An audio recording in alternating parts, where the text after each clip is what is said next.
Let me share my screen.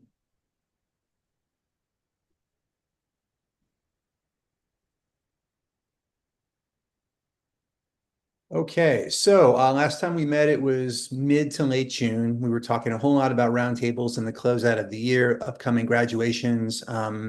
About 3 weeks ago, those graduations happened.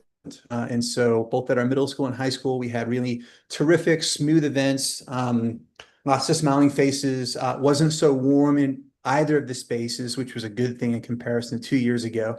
Middle school ceremony, just terrific. And we did it at our middle school facility. Some really good speakers, including our kids. And then our high school, much the same. We had our ceremony at the high school in Midtown, at the Salvation Army Theater, which we've done for the past few years.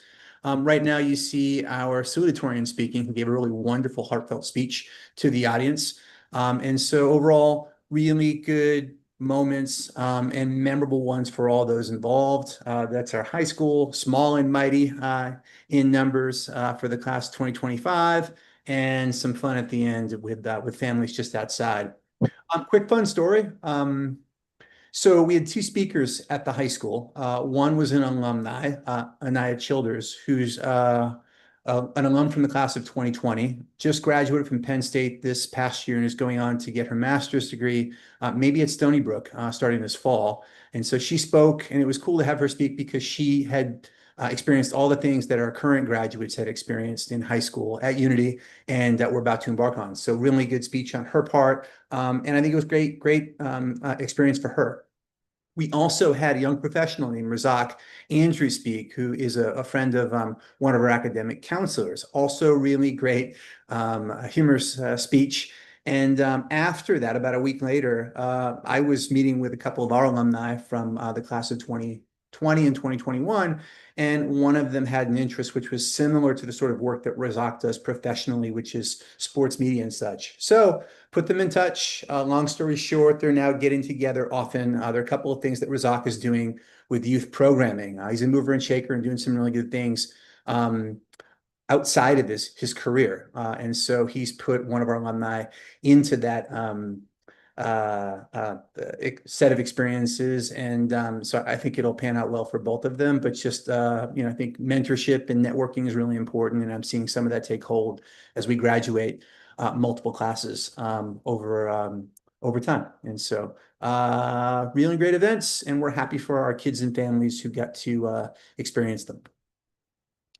So I'll move on to the agenda. It is a July meeting, and so we didn't meet in committees last week. And so this will be generally a report out of things happening over the course of the past month and things we're looking forward to as we move into August. It's been a busy month. We've had a lot of programming going on. I'm proud of that. I'll report out some of those things in a moment. And then we're getting ready now for the kickoff of the year, as those who in education here tonight can also attest to.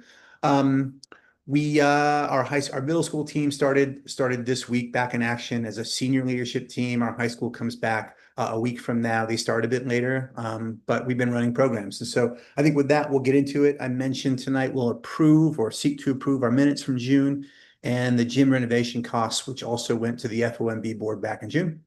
And so with that, you'll see on the right, in June, if you recall, we set our committees for the coming school year. And so you'll see those updated and folks represented in a few new places here and there, but I'm excited to work with each of these committees as we continue in the good work that we've been experiencing over the past year and more.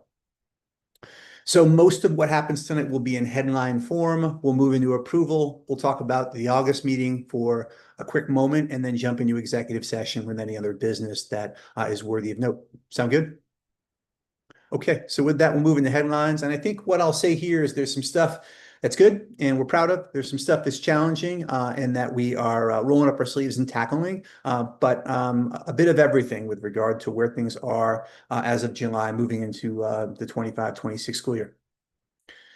So first, usually in June, we get these June instructional reports at the middle school for state exams at the middle school level, and they're really great. We've had them for a number of years now, so we've been able to use the data coming from these reports to forecast out our proficiency rates in middle school. For a few reasons, at the city level, we didn't receive those as of yet or haven't received them. I reached out. We should get them by the end of this month, which is tomorrow or the next day. But I'm excited for that, and I'm feeling optimistic about what those reports then convey for the actual test results that we'll get in August. So a lot coming down the pipeline data-wise at the middle school over the course of the next few days and few weeks. Look forward to reporting that out. In the meantime, we do have iReady results, which is sort of like our internal way of assessing progress over time among our kids in reading and in math. And so I'm going to hand the mic over to Melissa, and she's going to share out just some broad headlines on what that data from the spring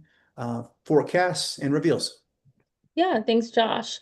So we're excited to get our first year of iReady data wrapped up. I've been meeting with the team at Curriculum Associates as well as our team about thinking about how to launch our second year, but this is our first and a half year using the program. So our first year with first time with year-over-year data. Here we're looking at our reading data here. At the end of the year, we had 39% of kids at on or above grade level as compared to 26% at the beginning of the year. Curriculum Associates suggests that for your annual typical growth, we're looking to see numbers at 100% or higher. And we were at 133% last year. So we're proud of the growth that our readers made with us in their typical growth. As a school on the right, you can see the graph, and they've broken it into quadrants for us. And we were a high growth school last year, meaning that our students were growing more than average. This is the aggregated 6 through 8 number. If we were doing a deep dive here, we would see that our 6th grade class we're really excited about was both at the top of the charts for growth as well as creeping into that high performance quadrant as well.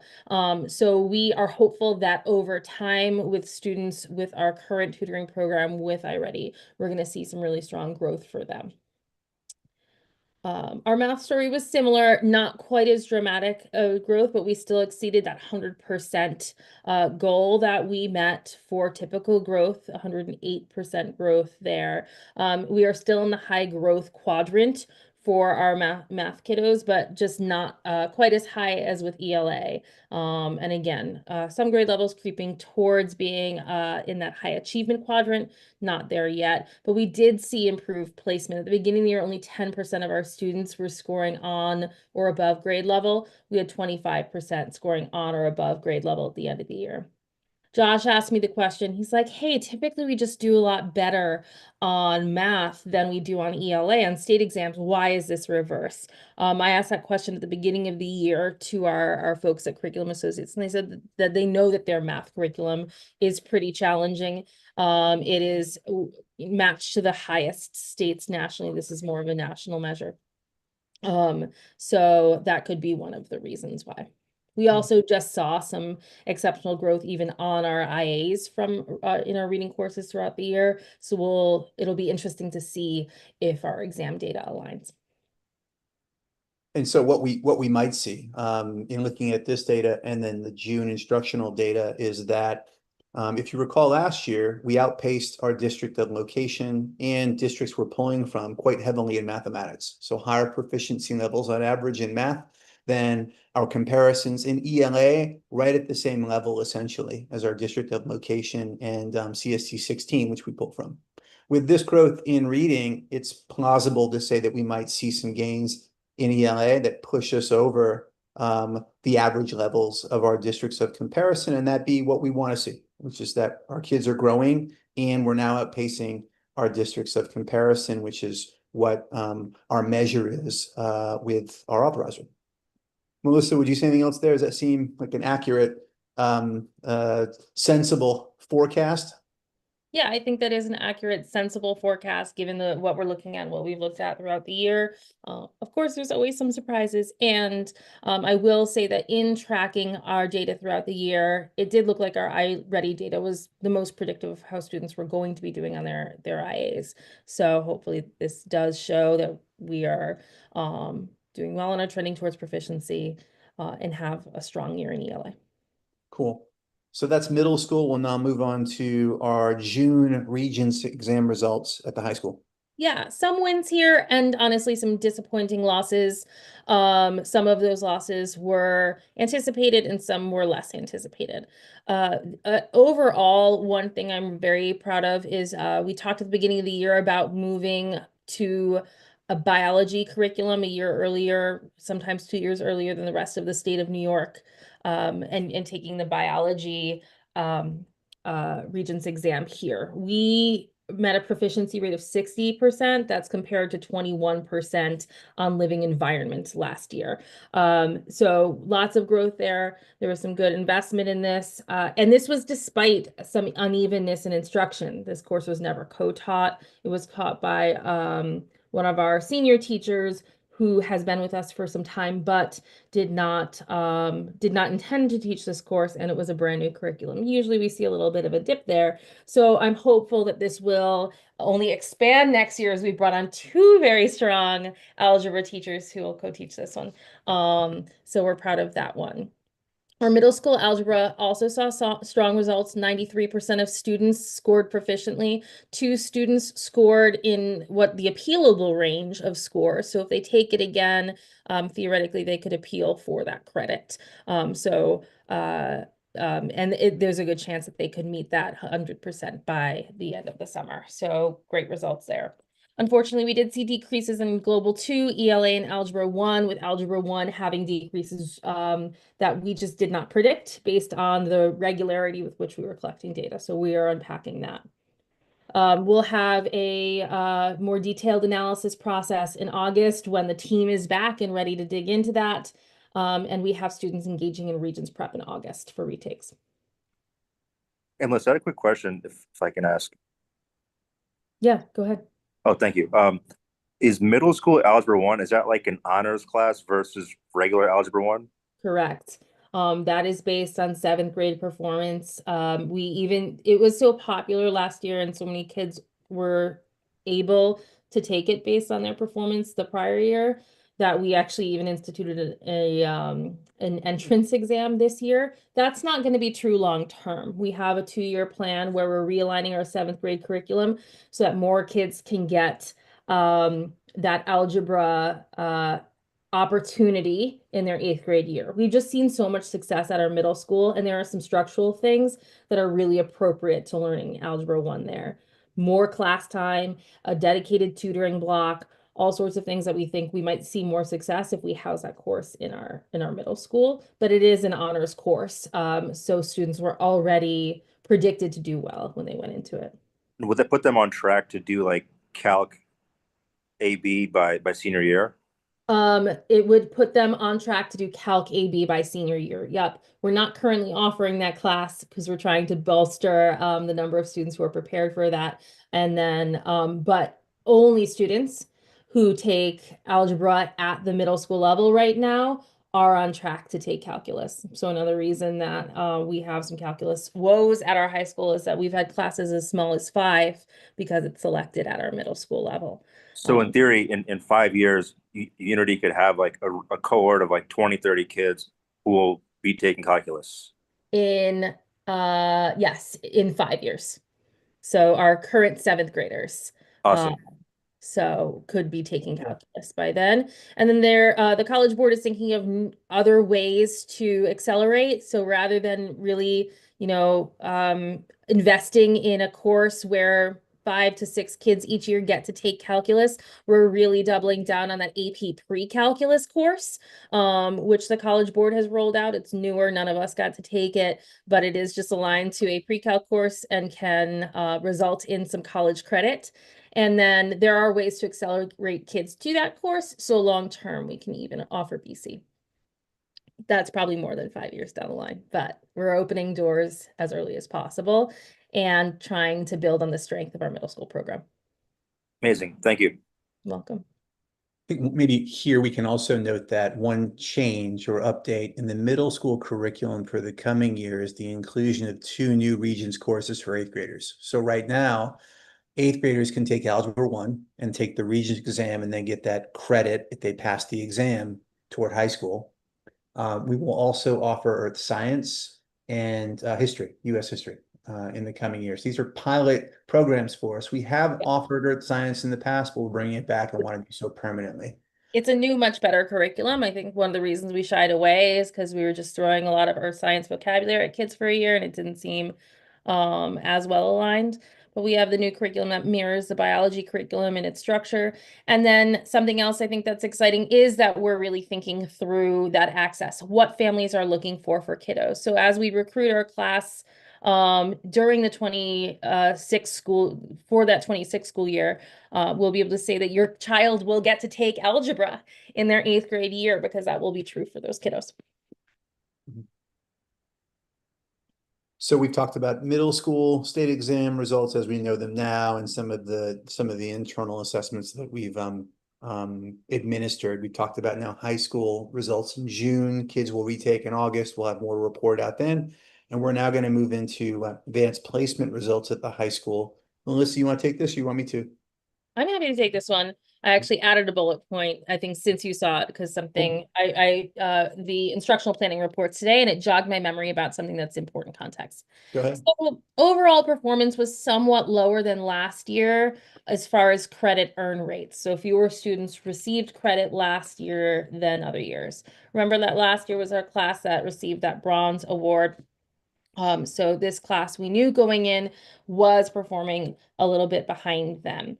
I did want to point out that for the first time, almost all the exams were taken solely online and the other ones were taken partially online.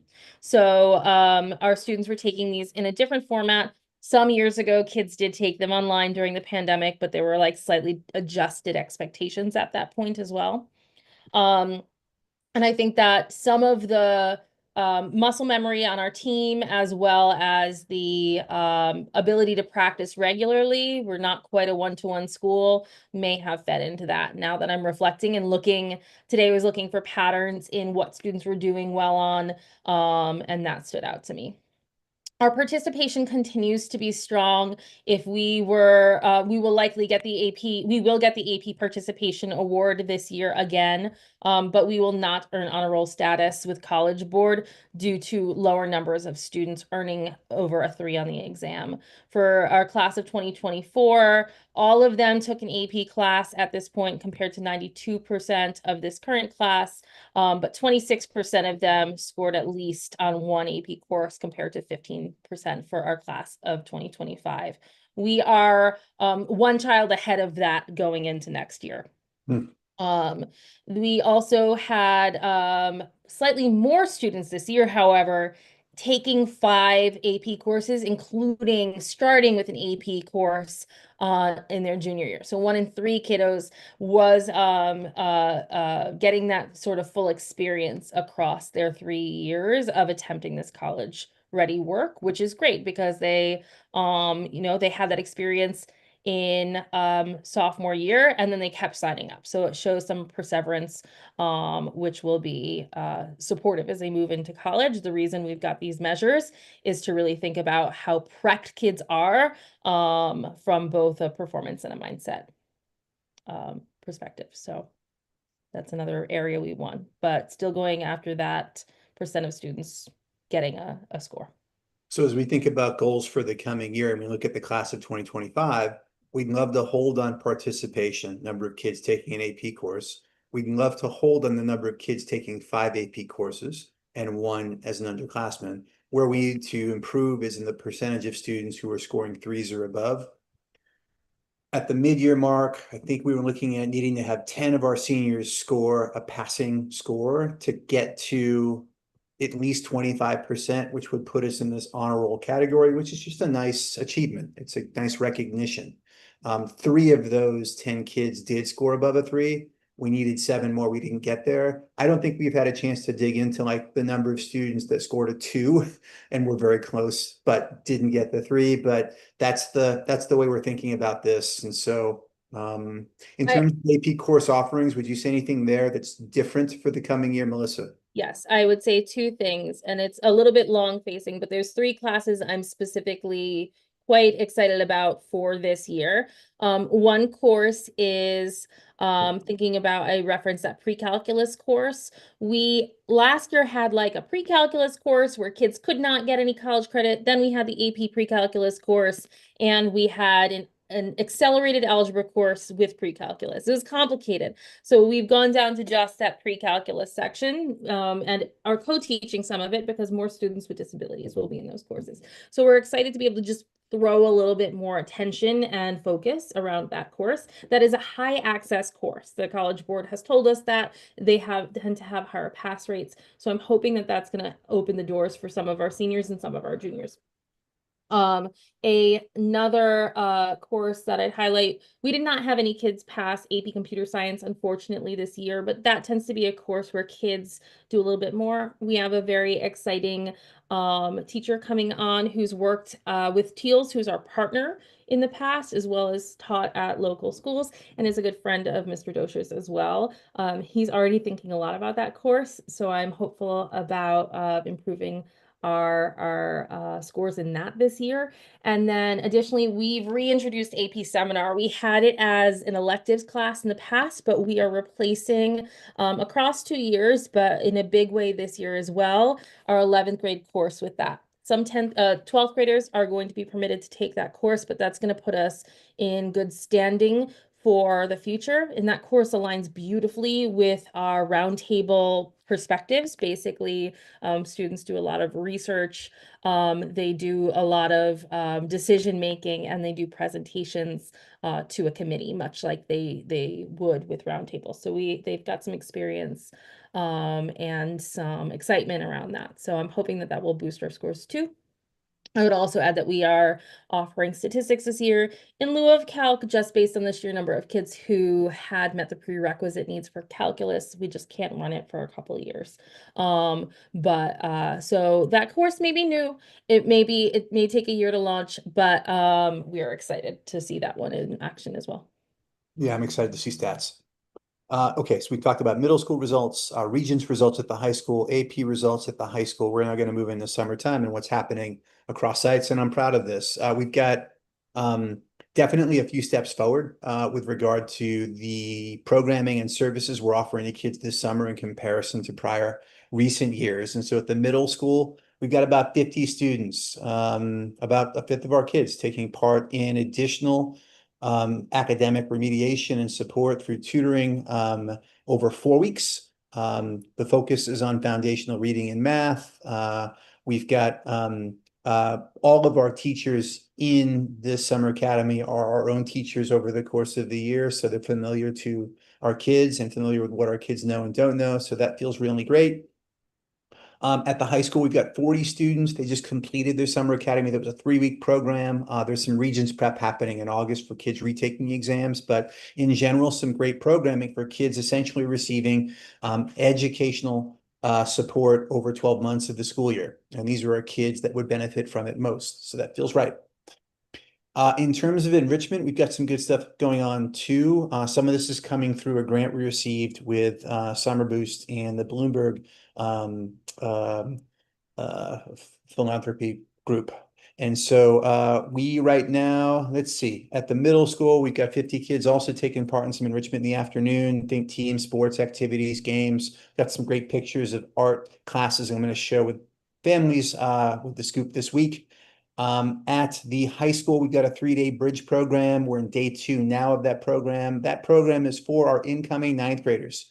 We have not done this before. It's a new initiative, and it's meant to help kids kind of onboard smoothly to our high school, get to know people, get to know teachers. Our high school principal, our incoming principal, Mrs. Herron, is running that, so that feels really good in terms of support and that transition in. In addition, in speaking with our manager of college and career readiness this past week, about 35 of our students at the high school right now are taking part in fellowships and or work with SYEP, Summer Youth Employment Programs. And so that's partly through the support we offered in the spring to get them there, but that feels good. Want to ramp that up and have more kids taking part in those sorts of things. But I like that we're tracking this a bit more critically now, and look forward to seeing it grow.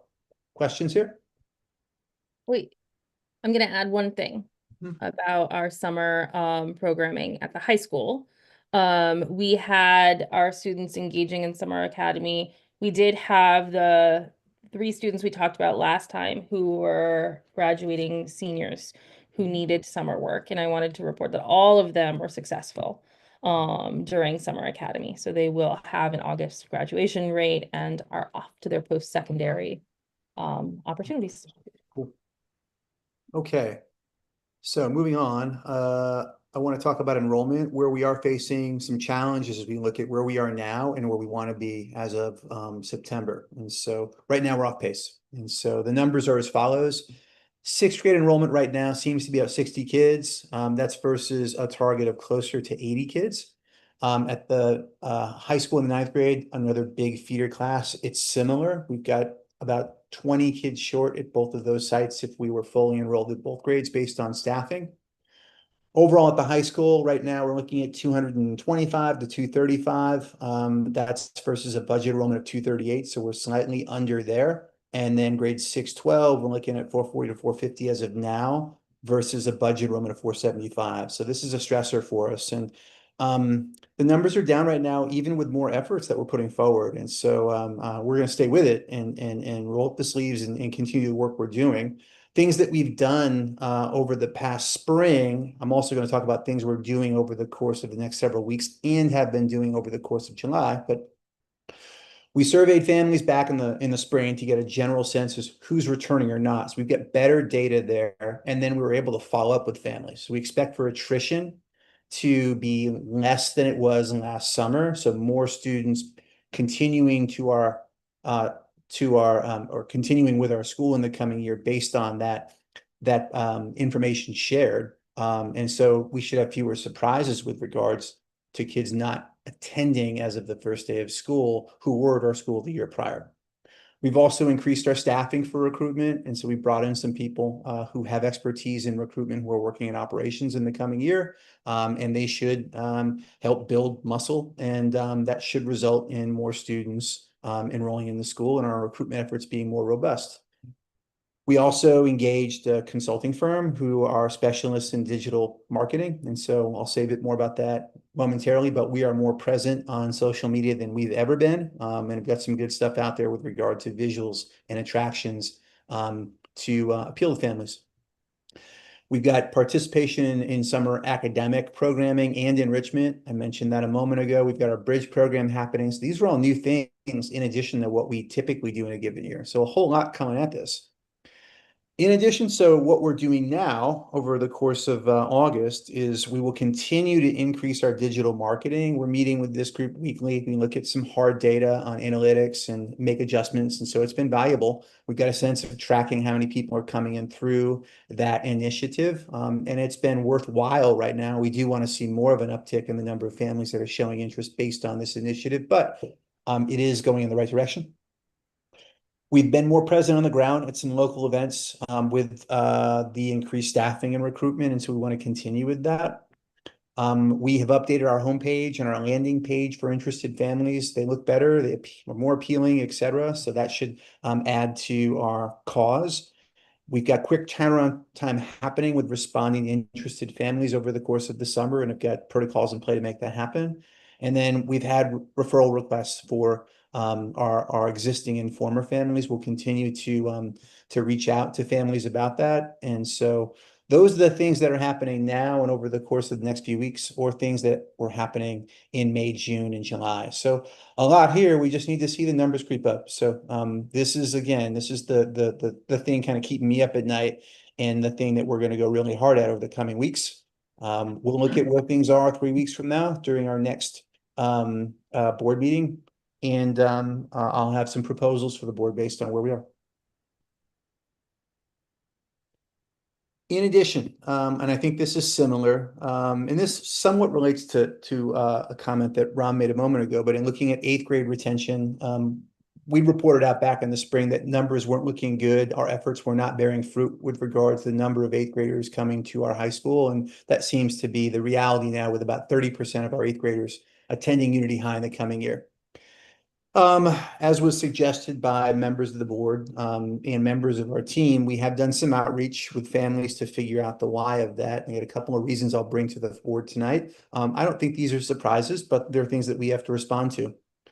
So I think with regard to students in our 8th grade not continuing to our high school, some of the reasons put forward include kids applying and earning admission to some high schools that are selective and have relatively high learning outcomes, and solid reputations. So kids getting into a school that is a DOE public school that may not offer admission to everyone, and they've got some good results, and so kids feel excited by that. And so that's one competitor for us. Secondly, kids reporting and families reporting they want a fresh start in a new setting, just something different than what they've had in middle school. We've got families and kids who are reporting a belief that there's just too much drama at Unity High, and given what they've heard, they want to try something else. And so we want to tackle that.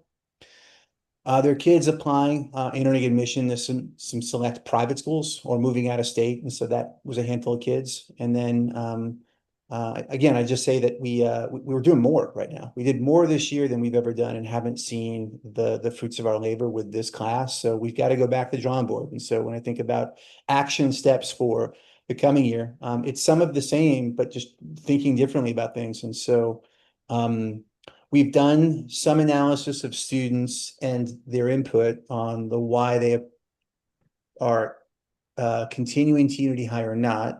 But we got to look at some of the schools they're going to and look really deeply at their offerings and what we're offering versus what they are, and look to match that and exceed it. We've got to look at our corrective action plan from last year and update it with the information we have now and make it stronger, and then carry it through fully. And so the cap, as was devised last year, which we would revise this year, is a full calendar of initiatives with an eye on competing commitments. I think we did a better job of that this year. There weren't as many things that got in the way of recruitment. And I think as a result, the events, the initiatives we had in play went as planned, except for perhaps not having the uptick in numbers that we wanted. We have increased our cross-site programming and will continue to do so. There's room to shore that up. We will continue to expand college and career readiness at our middle school, and then make that known to our middle school kids that we do a really good job of that at the high school.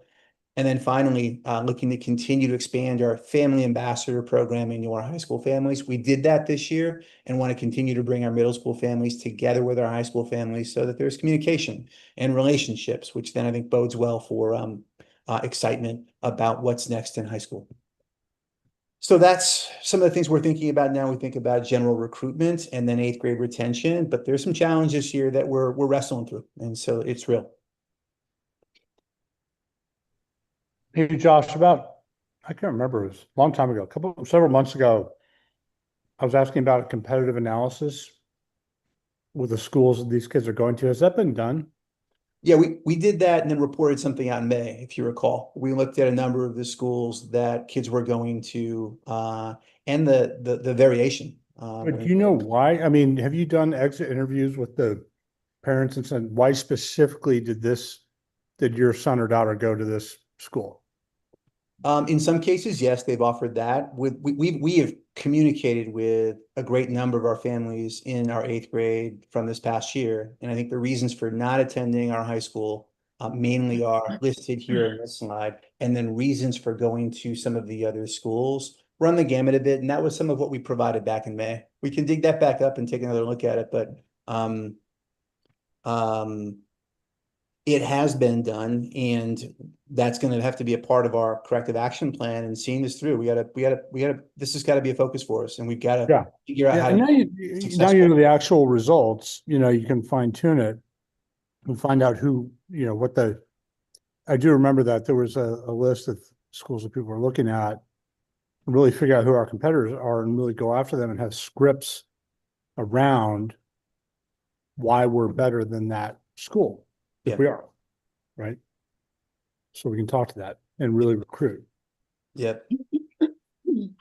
So yeah, thank you for kind of like referencing that analysis that we did, and the need to kind of bring it back and have it be incorporated into our planning work now and moving forward. Yeah, I just hope, maybe you already have it, but when you're talking to student in January, February about what they want to do next year, they say, I'm interested in this other school. You got a script. Here's how we can, not how we compete, but here's how we compete. This is why you should rethink your decision and have that and be aggressive about it. Josh, Yeah, can I for- chime in quick? yeah. Juliana, you made a comment a while back that I still sticks with me, that I love, that you're like, hey, kids make the decision for high school, parents make the decision for earlier than that. So I'm so curious, like Juliana, you work at a network school, Misha, you work at a network school. What is missing here? What is like, have you found like the golden key to keeping your students between middle school and high school? I don't think we found the key. I think, obviously we're still dealing with the competitive high schools in New York City as well. I would say that where we're having more success is, if I had to look at this gap analysis, I think it probably goes back to Jim's point. There's probably a level of detail that's still missing down to specific programming, specific athletics, and perhaps, Josh, you have that information and it's just, add an appendix, right? But I think for us, it was the devil is in the details of the very specific programming that folks are looking for, down to course offerings, certain extracurriculars. And, we've spent a considerable amount of time building like our athletic program, for example, right?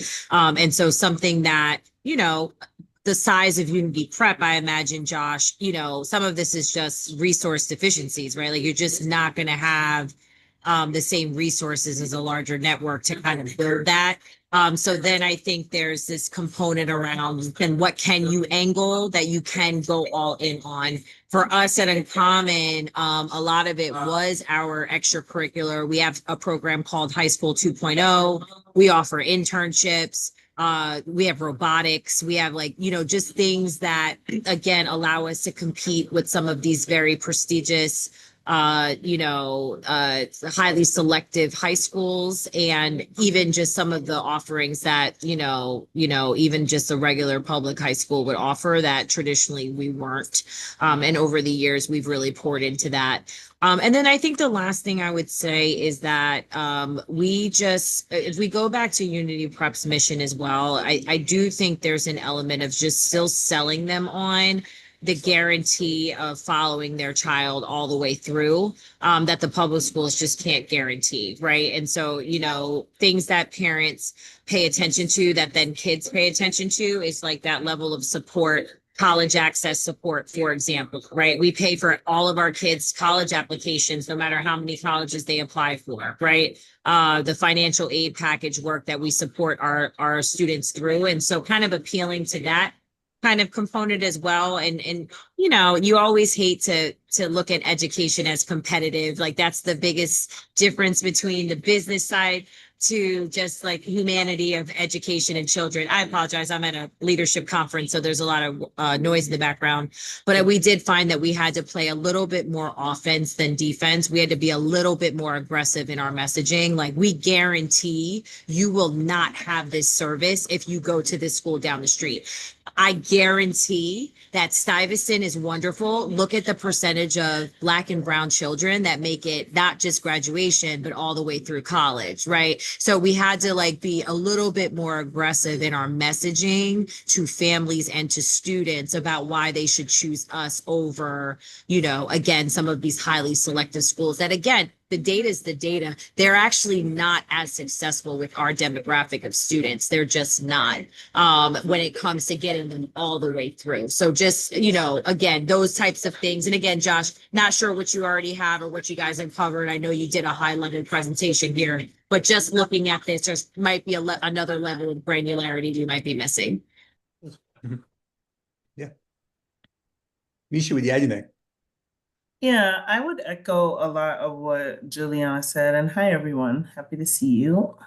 The extracurriculars always drive students in terms of what it means to have dedicated space to do activities of interest. So I would want to know from the beginning of 8th grade, what are things that they would want to see in the high school. There's also this idea around friends and camaraderie, like students are making choices based on what they see their friends make as well. So how are we messaging that, like, the bridge that between middle school and high school is going to be full of both support and like joy with going to the high school as well. I think there's the course offerings and college prep, but I should also say like college and career prep, right? Like students want to know that if they stay with the high school, there's a clear pathway to get to where they want, and opportunities related to internships, experiential learning as well. And then also community presence. I think being able to have community partnerships with CBOs is one way that folks see like, oh, this is an anchor in our community. They offer resources, or we're offering English classes or tech training classes. Like the campus is integrated in a way where it's not just a school, but it's a community resource, and that becomes its own marketing tool as well. Cool. Good stuff. Thank you. Thank you for that. I know we have quorum now, and I know Juliana, you've got to drop at around this time. So I'm thinking maybe there are 3 or 4 other headlines to report out. Maybe we pause here, go to the approval items, and then circle back. Does that make sense? Cool. Yeah. So I think the first item was the board minutes, right? Yeah. So those were circulated. Does anybody have any questions, comments, changes? Okay, not seeing any. All in favor of approving the minutes? Great. Show of hands. Okay, thank you. And then Josh, you want to quickly talk about Yeah, the really quickly. I mean, these are things we talked about, and this is technically a Friends of Northwest Brooklyn sort of approval, in that they manage and own the building, but the school is who they serve. And so what we've been doing is having approval items with FOMB come to the school too, to make sure that we're on the same page and aligned. So FOMB approved the gym renovation with a group called Quest Construction, who we've been in contact with for months and months and months. This was a drawn out process over the course of the spring and even this past winter. Sal and Jim have been very much involved in this. The gym renovation, which I'll report out momentarily, is going well, and things are on schedule based on a meeting yesterday with their manager and Loci, who's managing the project for us on our behalf.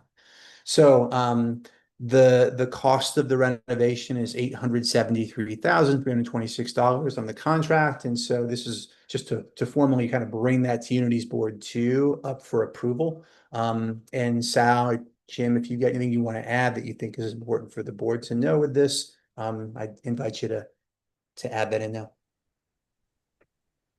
Jim, if you want to add the context of the amount and where that money's coming from, that might be helpful. Yeah, so context around that. Yeah, that's a good idea. So this money has been escrowed from our bond issuance. So we have been paying interest on this money. It's been sitting in escrow. It was earmarked for capital improvements at the school.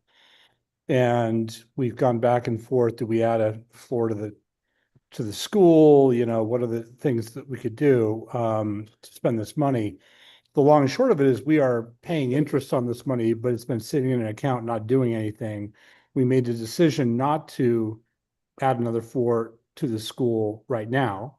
But for a lot of reasons, improving common areas, gym, facade, et cetera, a lot of that has to do with recruiting, retention, you know, making it a nicer space for the kids. Sort of stuck out as a way that we could spend this money that, again, we have it. It's just sitting in a savings account essentially, and we're paying interest on it. So why not use it? And worked with architects who we've used for years now, and selected a contractor who's performing very, very well in my view. Everything's within cost. So hopefully we'll have a nice gym and some other you know, spruce up some of the spaces so that the kids have a better experience. Josh, how is it? Are we on time? Yeah, things are moving along right now. There'll be a few items that don't come in by the start of school, but it's okay. It's not a big deal. And so all is good right now. Okay. They're also tackling some of the issues with some of the recent flooding that we've had in the gym and getting to the root cause. And so that makes me feel reassured that like this renovation will serve our long-term needs and allow for us maybe to do some things with the gym beyond this first phase of a renovation. So that feels good too. Yeah, evidently, I wasn't there, but evidently there was a lot of rain in the neighborhood 2 weeks Yeah, ago. there was in New York City, there was, and the gym did flood. Although there were there was no damage. And so that's good. So I think, Jim, this is up to. Okay, any questions, comments? Mhm. Okay, seeing none, all in favor? Show of hands, thank you. Okay, Okay, thank you. Thank you. Thank you very much, Juliana. Enjoy the rest of the leadership summit. Thanks. Have a good night, everyone. thank you. Okay, so I'm moving now to staffing updates and where we are. And Melissa, it probably makes sense for you to take this one. Yep. Yes. Hi. So we have a few vacancies that we've either developed or taken into the summer. We have a science vacancy at the middle school for a teacher who notified us during the summer that she wouldn't come back. Though we also had a math vacancy crop up that we were able to quickly fill. We do have an interview next week and several screeners this week. We have two high school vacancies, one ELA/history teacher. That one we have been working with for a little while to fill. We do have somebody we may make an offer to and a promising phone screener tomorrow. So we're hopeful that we can close this one within the next week. We also have a Spanish teacher leave position that we're looking to fill right now as one of our teachers goes on parental leave for the beginning of the year. There's some candidates there and some other options for short-term bridges if needs be. So, board members, if you know of anyone really promising and talented in these fields and deeply committed to education, let us know for sure. Sal, I'm thinking of a sister that you have that taught science for a while. Just saying. She has young children that she's focused on. Hey, that's great. There's great balance in education. That's right. Okay, so that's where we are staffing wise, which is in a relatively, I think, good place right now as we move into August. There's some readiness happening. It's in the mix. It's happening fast and swiftly. It has been going on over the course of June, July, and now. And so I've listed those things out here. If I were to name things that were important, we talked about student recruitment and profile work already at length. And then there's just like the updating of things. We've got data dashboards we're updating. There are a couple of um, corrective action plans I do want to put in place at the school, one being around enrollment, one being around a couple of the Regents exams we have, another being around teacher certification, which has been continuing. And then one around chronic absenteeism at the high school. We want to like do more things to have kids being in school each and every day. So those are a few areas of focus for us in thinking about what we do more intensively or differently in the coming year. There is the planning of onboarding our leaders as well as staff. Middle school staff come back in a week and a half. Our managers at the middle school come in next week. Our principals in this week, and so that's happening. There's been some programming going on behind the scenes at the high school for which kids are taking which courses based on the courses we're offering. We're making updates to student and family handbook. And then we got a few new tools in our toolkit for the coming year, including a pretty rigorous tool for stakeholder feedback, which we're excited to put into play, as well as a tool for teacher observation and feedback. And that's with a group called Attuned, which works with a lot of districts across the country, as well as some charters across the country. So we're excited to bring these into our work. Beyond that, budgetarily, we are closing out the 24-25 budget. Things look to be in really strong form. Our auditors are beginning the field work this coming week, and in looking at the metrics now, we will meet all four of NICEAD's financial metrics. And we're looking at a net income of approximately $200,000 to $250,000, which was what we had anticipated. So that's where we are now. From a fundraising perspective, we are closing out the year. Oh, that's actually shouldn't be there. We raised this past year, just to give you some numbers, just under $300,000 in private funding through private donors and private grants. This was greater than what we raised last year. I'll have more specifics for you in August. We're now moving into thanking those folks that gave recently to the school. We did have a one-time donation of $50,000 come in to FOMB in July, which then benefits the school. With regard to focus areas, we've got two grants that we have been devoting time to. One is with the Cohen Family Foundation. There's been some correspondence recently with them, but that's been ongoing, and we should know in September whether we acquire that grant. It will be in the realm of $90,000. And then we did apply for a grant with the Willentis Foundation, which is a local real estate family that has given the schools for many years. We have been the recipient of that grant for the past 2 years, and so we'll see if it happens for a third time. But we're planning to use that funding for that grant for some leadership-related enrichment clubs in the afternoon, which gets back to some of the conversations we had a moment ago about what makes us different. What do we do to entice kids in some of the programs we offer? So beyond that, we are developing a development calendar for 25-26 with some events planned or being planned for the fall. One event, for example, would be a modest opening night for our gym in the fall, and inviting some folks in to see what we've done and have some fun with them. I think that's the work happening now on the fundraising front. I think there's one more update on renovations to both buildings. Our middle school has been off limits to us this summer, so we have been working out of a local school down the street and offering summer academy and enrichment there. And so that's gone well, really smoothly, and that continues. The renovation is ongoing and will be happening over the course of this year, but we've been able to work around what's happening. And then we talked about the renovation of the gym at the high school. So that's where we are in late July, moving into August, where things tend to get pretty busy in August. So I thank you for taking this in and offering some insights, which are really helpful to us as we do this work as best we can. We've done approvals tonight, so we move into what will happen in August. Our next meeting is on August 27th. It's a Wednesday. It'll be via Zoom at 6 p.m. And we'll have lots of data to share. We'll have state exam results at the middle school. We will have June Regents results and a more fuller analysis to report out on, as well as how kids do in August for those who are retaking the exam. We'll have a fuller, more detailed analysis of AP results. From May, we will provide progress on our strategic plan and priorities, which I shared with you an external facing version of that, the wording anyway, this week. And so we'll have something visual to share with you in August. And then we'll provide some updates on the things that are really important to us right now, student recruitment, staffing, facilities, and fundraising. So that's the August meeting in preview. We move into now public comment. And so if there's a member of the public who'd like to share words of wisdom, questions, concerns, ideas, do so now. And I think with that, Jim, we can adjourn tonight's meeting and move into a brief executive session.